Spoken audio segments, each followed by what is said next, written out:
پرانے زمانے میں ایک سنگ تراش تھا۔ اس کا کام یہ تھا کہ وہ پہاڑوں سے پتھر توڑ کر لاتا اور پھر ان سے چھوٹے چھوٹے ٹکڑے بناتا۔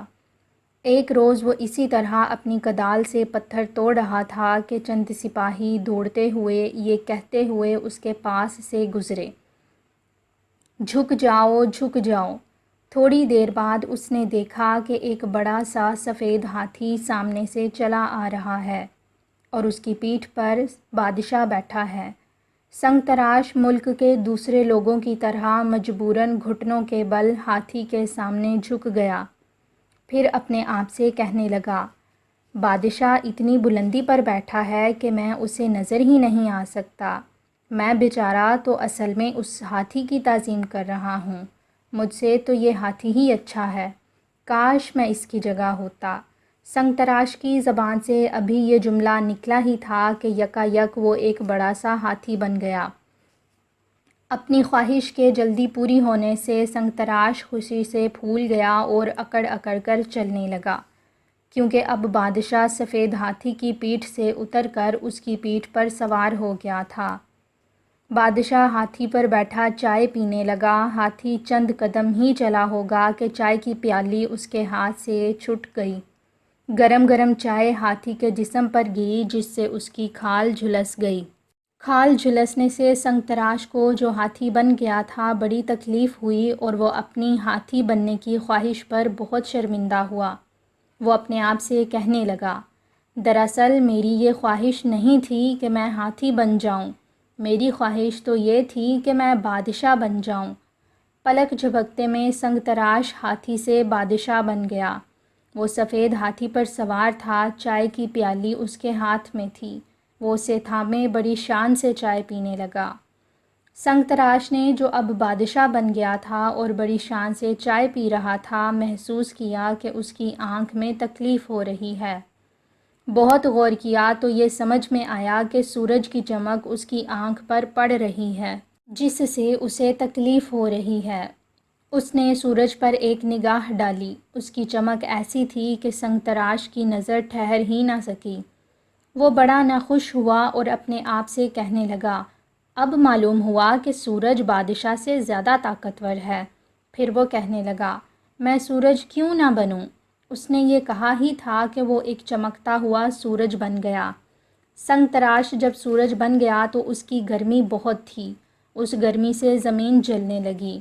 زمین جلی تو بھاپ اٹھی، بھاپ آسمان پر پہنچی اور ایک بہت بڑا بادل بن گئی۔ اس بادل نے سورج کو گھیر لیا۔ سنگ تراش سورج نے سوچا کہ بادل اس کے ساتھ یوں ہی چھیڑ چھاڑ کر رہا ہے اور اس کی طرف توجہ نہ دی، لیکن بعد میں اس کو اندازہ ہوا کہ وہ واقعی اس کو چھپا دینا چاہتا ہے۔ اس نے بہت کوشش کی کہ زمین پر چمکے، لیکن کامیاب نہ ہو سکا۔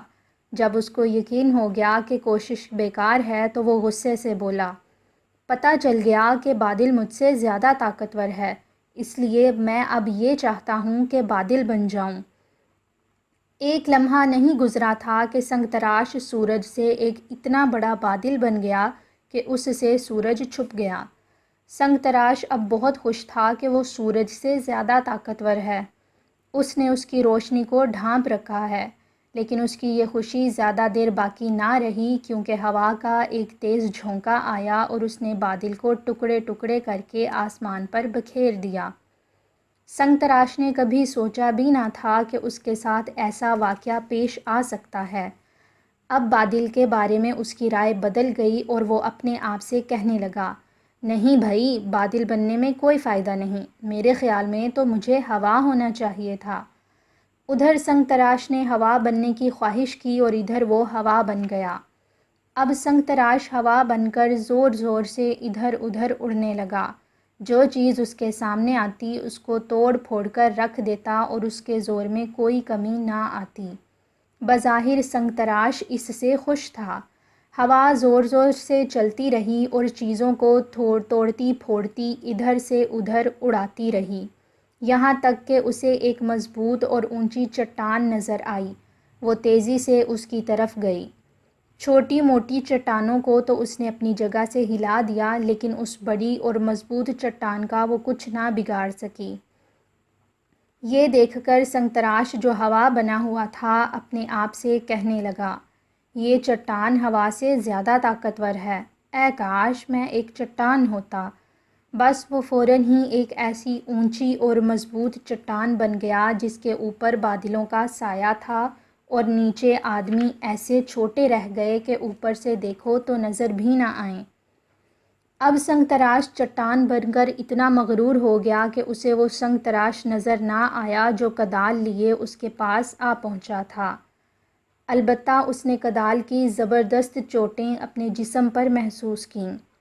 اب وہ اپنے آپ سے کہنے لگا، انسان ہر چیز سے زیادہ طاقتور ہے، اے کاش میں انسان ہوتا۔ اسی لمحے چٹان انسان میں تبدیل ہو گئی۔ یہ انسان وہی سنگ تراش تھا۔ ایک روز سنگ تراش اپنے پتھر توڑنے میں لگا ہوا تھا کہ اچانک سپاہیوں کے چلانے کی آوازوں نے اسے اپنی طرف متوجہ کیا۔ وہ دوڑتے جاتے تھے اور کہتے جاتے تھے، جھک جاؤ، جھک جاؤ۔ سنگ تراش کو اس وقت سفید ہاتھی، بادشاہ، سورج، بادل، ہوا اور چٹان یاد آئی۔ وہ بولا، نہیں، میں ہرگز نہیں جھکوں گا۔ انسان سب سے زیادہ طاقتور ہے، اسے کسی کے آگے نہیں جھکنا چاہیے۔ اور وہ نہیں جھکا، اور کسی کو یہ ہمت نہیں ہوئی کہ وہ اسے جھکائے۔